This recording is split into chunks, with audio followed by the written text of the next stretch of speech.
हम सबको पता है कि हमारे प्रधानमंत्री बहुत लोकप्रिय हैं, लेकिन एक और चीज मैंने नोटिस किया है कि जब कभी भी कोई कलेक्टिव प्रॉब्लम नजर आता है, कभी लगता है क्या कि हम मुसीबत में हैं, तो ऐसे समय में अपने प्रधानमंत्री की लोकप्रियता और भी बढ़ जाती है। और ये मैंने हाल के कुछ दिनों में नोटिस किया है।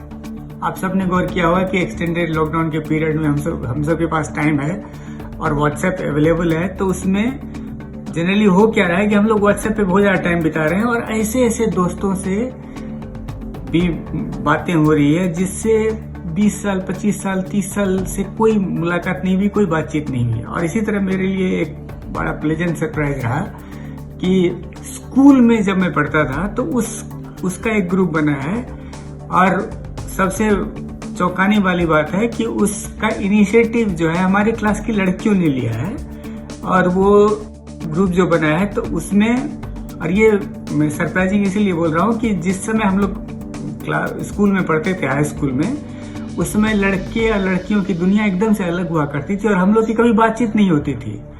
अब जो है क्या, अब ग्रुप बन गया है तो बड़ा इनफॉर्मल, बड़ा अच्छा माहौल में एकदम खूब बात होती है।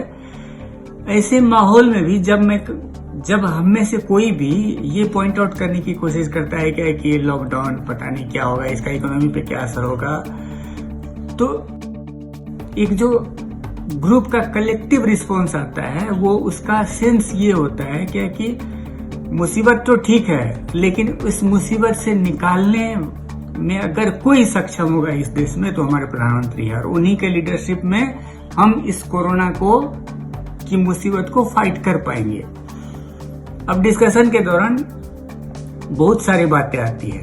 एक बात जो, और वो उन बातों पे गौर कीजिए, एक मुद्दा होता है कि पूरी दुनिया में, वो जर्मनी हो, जापान हो, यूएस हो, पूरी दुनिया में लॉकडाउन के दौरान लोगों को राहत मिले, इसके लिए सारी सरकारों ने अपना खजाना खोल दिया है। लोगों को राहत पहुंचाने के लिए करोड़ों अरबों रुपए का फिस्कल स्टिमुलस दिया गया है।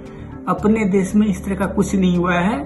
बहुत ही एकदम से मामूली सा लगता है कि झुंझुना पकड़ा दिया गया है। दूसरी बात है कि सबसे ज्यादा सीवियर लॉकडाउन यही है और हम सबको पता है कि हमारे देश में बहुत बड़ा तबका है जो बहुत वल्नरेबल है। उसको वो अगर रोज नहीं कमाएगा तो उसके लिए बड़ी मुसीबत होने वाली है और उस मुसीबत के चलते उनकी जो एबिलिटी है दूसरे डिजीज को फाइट करने की, वो कंप्रोमाइज होता है।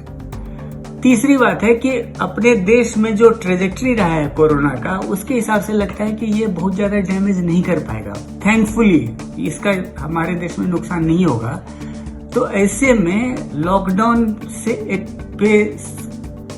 ज्यादा इम्पोर्टेंट है एग्जिट स्ट्रेटेजी पे बात करना और इकोनॉमी को कैसे ठीक किया जाए, कैसे राहत पहुंचाई जाए और डैमेज नहीं हो, इस पे बात हो। और चौथी बात ये कि, और जैसे एक बहुत बड़े कॉलमिस्ट ने लिखा है कि जिस तरह का सिचुएशन इमर्ज कर रहा है, हो सकता है कि दोनों मुसीबत हमको हिट कर जाए। एक तो कोरोना को भी हम ठीक से कंट्रोल नहीं कर पाए और इस लॉकडाउन की वजह से और लंबे लॉकडाउन की वजह से इकोनॉमी को हम इतना डैमेज कर दें कि इसकी रिकवरी में बहुत समय लग जाए। ये मोटा मोटी 4 क्रिटिसिज्म आ रहा है गवर्नमेंट के हैंडलिंग। कोरोना वायरस के बाद का जो सिचुएशन हुआ है उसको कैसे हैंडल किया जाए, इस पे 4 मोटा ये क्रिटिसिज्म है। लेकिन इस तरह की बातें या तो अपने ग्रुप में या अपने दोस्तों से या अपने आसपास या रैंडमली किसी से बात करेंगे तो इस तरह के मुद्दे पे जब भी चर्चा होती है तो रिस्पांस होता है, लेकिन भाई साहब अपने प्रधानमंत्री मोस्ट कैपेबल हैं इस सिचुएशन से हमको उबारने के में, और उनके लीडरशिप में हमको पूरा भरोसा करना चाहिए। इसीलिए आप देखेंगे कि लॉकडाउन का अनाउंसमेंट जो हुआ, पूरी दुनिया में सबसे ज्यादा कंप्लायंस अगर आपको दिखेगा तो उसमें इंडिया टॉप 2-3 कंट्री में आएगा। और वो ये बहुत बड़ा सबूत है हमारे प्रधानमंत्री की क्रेडिबिलिटी का कि उनकी बातों को लोग कितना मानते हैं कि आंख बंद करके लगभग सब ने इसको फॉलो किया है लॉकडाउन को। मोस्टली घर की लक्ष्मण रेखा को लोगों ने बहुत ही कम क्रॉस किया है, एकदम से इमरजेंसी सिचुएशन में ही। तो कंप्लायंस हमारा बहुत ही अच्छा रहा है और इसके बहुत सारे आप आंकड़े देख सकते हैं। जैसा मैंने पहले भी लिखा था कि गूगल के आंकड़े के हिसाब से अपना वो अगर एक बेंचमार्क है। सैटेलाइट टाउन्स जो है जैसे मुंबई, ठाणे, दिल्ली, गाजियाबाद, नोएडा इन और गुड़गांव, तो इन सब के बीच में ट्रैफिक जो है ऑलमोस्ट जीरो हो गया है, एकदम से कोलैप्स कर गया लोग। फिर पेट्रोल और डीजल के कंजम्पशन का आंकड़ा देखें, बहुत जितने आंकड़े अभी अवेलेबल हैं उससे आपको यही अंदाजा मिलेगा कि लोगों ने पूरी तरह से लॉकडाउन का पालन किया है। और इसमें मेरे हिसाब से सबसे बड़ा फैक्टर है प्रधानमंत्री की क्रेडिबिलिटी। उन्होंने कहा है कि भाई लॉकडाउन से लड़ने का बेस्ट तरीका यही है, लोगों ने इसको 100% पालन किया है। उन्होंने कहा है कि कोरोना बड़ा खतरा है, लोगों को सच में लग रहा है कि कोरोना बड़ा खतरा है, ये उनकी क्रेडिबिलिटी। तो और इस दौरान लोगों को बड़ी मुसीबत भी आ रही है, किसी को खाने की दिक्कत है, किसी को हेल्थ का इश्यूज है, कोई मेंटल प्रॉब्लम से गुजर रहा है, इसके बावजूद भी कंप्लायंस बहुत अच्छा है। और फिर मैं एम्फसाइज करना चाहूंगा कि प्रधानमंत्री की बातों को लोगों ने माना है। अब इससे पहले भी हम देख चुके हैं क्या कि डिमोनेटाइजेशन के समय में लोगों को बड़ी मुसीबत हुई, नौकरियां गई, शादी पोस्टपोन हुए, लोग बीमार थे और इलाज कैसे करवाए इसके लिए कैश की बड़ी किल्लत थी। घंटों अपना पैसा एक्सचेंज करने के लिए, जमा करने के लिए, विड्रॉ करने के लिए घंटों मुसीबत में लाइन में खड़ा होना पड़ता था। कुछ लोग मरे भी। इसके बावजूद डिमोनेटाइजेशन को बाय लार्ज लोगों ने एक्सेप्ट किया और स्वागत किया कि नहीं, प्रधानमंत्री ने अगर कुछ ये बड़ा कदम किया है तो कुछ सोच समझ के किया होगा, इसका कुछ फायदा होगा। उसी तरह हम देख रहे हैं कि कोरोना के समय में हैंडलिंग पे जो लोगों का रिस्पॉन्स है उससे लगता है कि प्रधानमंत्री की पॉपुलैरिटी काफी ज्यादा है, उनकी क्रेडिबिलिटी काफी हाई है। तो ये एक स्वाभाविक सा सवाल आता है कि ऐसे मुसीबत के समय में उनकी क्रेडिबिलिटी और क्यों बढ़ जाती है। मेरे पास कोई एकदम से डेफिनेट आंसर नहीं है।